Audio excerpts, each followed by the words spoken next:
American's eye. Greetings, my friends. JLB here.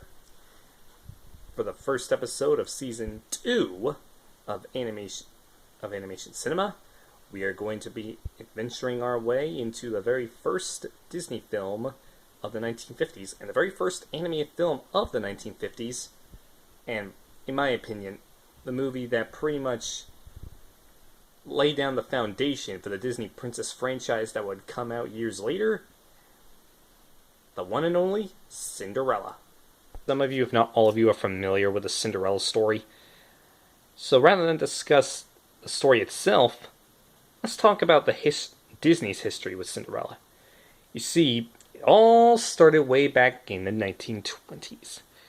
Way back in those days, Walt Disney actually produced a silent cartoon based on the Cinderella story, but he made it contemporary.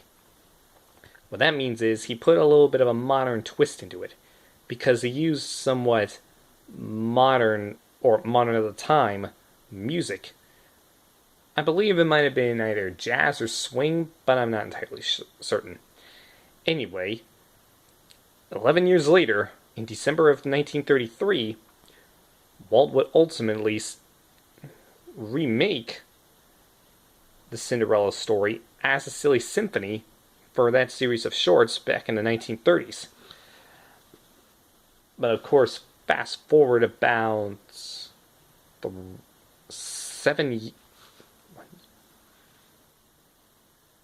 4 years to 1937, and Disney launched their very first film and their very first princess movie, Snow White and the Seven Dwarfs, which, as we all know, became a huge success. But unfortunately, after the disappointing financial claimage of Pinocchio and Fantasia, the big box office success of Dumbo, and a mixed reaction, and I use mixed reaction loosely, to Bambi, Disney had to go back to the drawing board and basically release a whole bunch of compilation films. That and the US government moved on to the Disney studio lot, so that way Disney could start producing war propaganda. But ultimately, they actually did a pretty smart move. The compilation films they did release, Saludos Amigos, The Three Caballeros, The Adventures of Ichabod and Mr. Toad, Melody Time, Fun and Fancy Free, and Make My Music, all the money from those compilation films, they were actually put forward to creating future projects. And this film just happened to be one of them. On February 15th, 1950, in Boston, Massachusetts, Cinderella was released in theaters. And of course, it was a big box office hit. People absolutely loved it because they never haven't seen, at that point, they haven't seen a full-length Disney movie since Bambi. And they haven't seen a full-blown Disney movie since Snow White and the Seven Dwarfs. So not only was it the first major blockbuster for Disney in several years, but it was also the film that set the standard for Disney princess movies afterward. Had to take place in a kingdom far, far away, and of course, has to be a story that was passed down through the years, Snow White being the first, and Cinderella following suit. Now, I personally, way back when I was young, I never saw Cinderella. The only way I was familiar with her was through one of the two direct-to-video sequels, Cinderella 2. But I'll talk about that when we get to it. That and the sequel that followed it, Cinderella 3.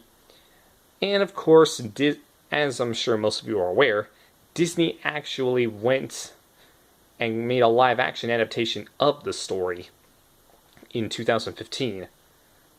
It's a pretty good adaptation, but I won't be talking about it in full detail because it's a live-action film, not an animated.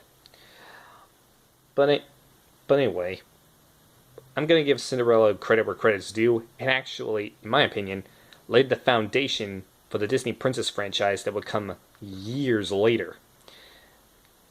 And of course, the home video debut for the film. Stop me before I go on.